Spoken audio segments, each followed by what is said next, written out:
we give San Antonio a lot of props. I give them a lot of credit. They came in here and they played harder than us. I mean, we just couldn't guard their guys. We couldn't guard Doug McDermott. He had a great game. We couldn't guard Julian Champagne. He had a great game. Trey Jones had a triple-double. Zach Collins posted us up and scored on us whenever he wanted. For us to score 123 points in regulation and not figure out how to win, it's tough to swallow. The 15 turnovers for 20 points to, when we turn the ball over, which is going to happen, our reaction was not great today.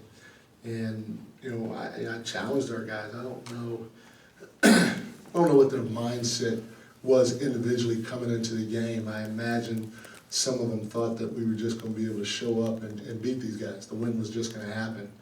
And, maybe we need to get hit in the head a few times in order to respect the game, respect the process, and understand that we have to bring it from the beginning of the game to the end. I keep telling these guys, we got to have a sense of physicality in order to have some carryover into the playoffs. And we got beat back door a handful of times in the first half because we didn't have the physicality that you need to have. Your guys need to run through your number if they're going to go back door. Otherwise, you send them away from the basket, which is up the floor. And so, again, it comes back to trying to figure out how to be consistent in what we want to do defensively in order to win games. Like, we didn't even shoot the ball well. And like I said, we still scored 123 points during regulation. And that's what's tough to swallow with this team. And hopefully our guys will start holding each other accountable and themselves accountable with their mental preparation coming into the game, especially on the defense end of the floor. From a typical night in, night out standpoint, you kind of have maybe an expectation of where you guys are defensively versus maybe what you showed tonight. How much different was that tonight compared to maybe what that normal expectation would be? We have not been good defensively at home. We just, I think the reality of it is we played sort of soft at home, and I hate to say it, but that's what it is. It's factual. I mean, we have trouble stopping people on our home floor, and the tough part about it is our crowd is fantastic. Our crowd brings a ton of energy, but the energy just translates to our guys on the offense end of the floor. We don't have a lot of guys that want to or that are able to consistently dig in and play at a high level with some sort of physicality on the defensive end of the floor, possession after possession after possession. And we got 4 games to try to concentrate on that and get that right. Hey, Coach, obviously defense is an issue today. It's been an issue all season long, but I'm just curious, sometimes you guys really turn it up and then sometimes you guys don't, especially in the fourth quarter, you guys turn it up. Is that any of that by design? Zero's by design. It's what we do, and that being that inconsistent is going to bite you in the behind. And it's a mindset that we have to have as a group of establishing ourselves at the beginning of the game with those starting 5 guys and carrying some form of consistency throughout the course of the game. Playing the way we play defensively is not good at all. Mike, Keegan just said that your team will figure it out. De'Aaron just shared the alarm bells have been going off for a while about the defense. At this point in the season, with only a handful of games left, like you mentioned, do you try to simplify things to a few basic instead of a broad approach, or is it still the same approach and just have higher expectations? If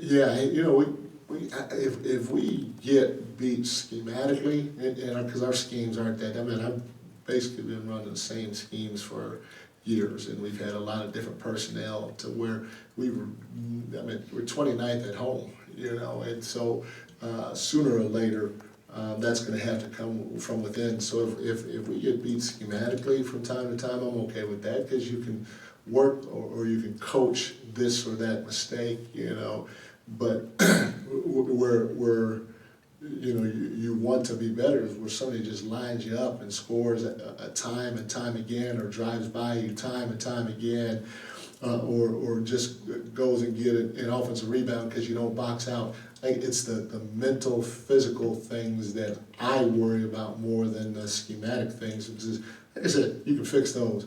The other stuff, that's going to be hard to fix. That has to come from within each individual. Zeke, go ahead.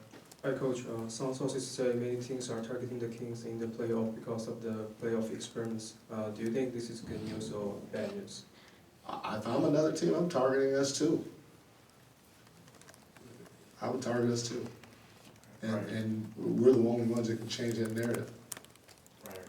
Malik Monk update, I know he was a late scratch to the game. Do you have any update with his injury status at all? No, I don't, yeah. You say, if I'm another team, I'm targeting us too. I don't know, it's been a season-long sort of theme, I guess, maybe some lackadaisical efforts, or however you want to put it, in terms of playing at home against inferior teams. Are those bad habits that can lead to more bad habits in the postseason, in your mind? To me, I don't know if lackadaisical is the word. There's a lack of physicality and sense of urgency that you have to bring to the table defensively every single possession. And again, whether it's allowing a guy to blow by you without touching him, coming off a screen without touching him, getting an offensive rebound without boxing him out, without boxing out. It's those types of ball pressure, those types of things are what I worry about, and I worry about doing it consistently, because I sound like a broken record. So we've shown flashes of it. We've shown flashes of it on the road, but there's a challenge in front of everybody when you're playing on the road, because it's a hostile environment, the crowd's there. So your awareness and your sense of urgency is brought to the table a little bit more. When you're at home, you relax, you kind of go through the motions, and you think that eventually, especially versus a team that doesn't have a good record, you think that you're just going to win, or somehow, some way you're going to go on and run, you're going to hit some threes, and you're going to win. And that's what worries me with this team, is just the inconsistency, being physical defensively and playing with a sense of urgency, no matter who's in front of us. Yeah, Coach, with it being a lot of the same issues that we've heard before, like from a coaching standpoint, I'd imagine you want to avoid sounding like a broken record. So when it comes to this, like, how do you emphasize it differently or present it differently to try to get this group? We keep switching up. Sometimes we'll show film, sometimes we won't show film. We'll do different drills in practice. There's different ways that you can continue to try to get your message across. But sooner or later, there's going to have to be some fire from our guys.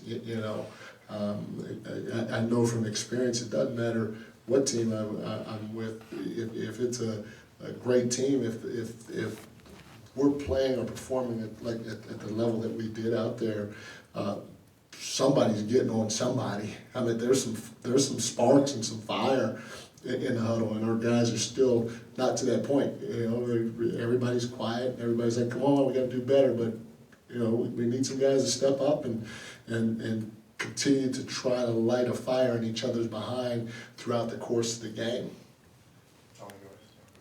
Coach Brown, just want to get your commentary on what you saw in that last 5 seconds in the regulation. When it looked like Fox was he definitely was trying to wind it up, looking to score, but he looked startled when. I just want to get your thoughts on what you saw. When the way they defended him in those last 5 seconds. They did exactly what we told them that they were going to do. They just ran a guy at him, and we needed a guy to come out the corner, because they ran off of Keegan's guy. They ran off of Keegan, and Keegan was supposed to slide up to the wing. Domas was supposed to flash to the middle, which he did. So Foxy had a straight ahead. He had a skip to Kevin. He had a safety to Kevin. And he had Domas in the middle of the floor, and so they ran at him, and Foxy decided to pass the ball to Kevin. Keegan said he slid up to make himself available, and anytime you have a double team, you're gonna have to get rid of, most times you're gonna have to get rid of the ball, and he chose to do that, and Kevin missed the shot. Mike, when you try to pinpoint the reason for the inconsistency on the defensive end, and does it come down to it being something that's just physically hard and mentally hard to do all the time, every night? Where do you land on that? No, it's no, for sure. In order to be a great defensive team, you have to have the mental toughness is probably more important than the physical toughness, because to do it possession after possession, like to really want to get up in somebody's chest and to make it hard without getting blown by, to come across and take a charge without moving out of the way, every possession, to sink to a body and hit a body on the backside to keep them off the glass, to do that possession after possession while flying around with a sense of urgency. It does take a physical toughness to do, but just as importantly, as you guys know, in order to work that hard, there's a mental toughness that you have to have in order to do it, for about close to 48 minutes as possible. And our guys, I give them credit, they are competing, they are trying to work hard, but there is another level that we can take it to, and the only way we're going to be able to get to that level is probably to go through some things and experience some heartache to see what it really takes to compete at the highest level every single possession. You hope it doesn't come down to that, but at the end of the day, sometimes you got to go through some experiences and get hit in the head and realize that, okay, yeah, I thought I was playing hard, but dang, those guys really are playing hard, and they really are physical, and they really are doing it for every possession. So we'll see. We're going to keep pushing and challenging our guys, and hopefully the guys will keep fighting and keep trying to do it, and no matter who's in front of us, and hopefully we don't have to go through learning a lesson or two by getting hit in the head first. Thank you, Coach. Thank you, guys. Thanks, man.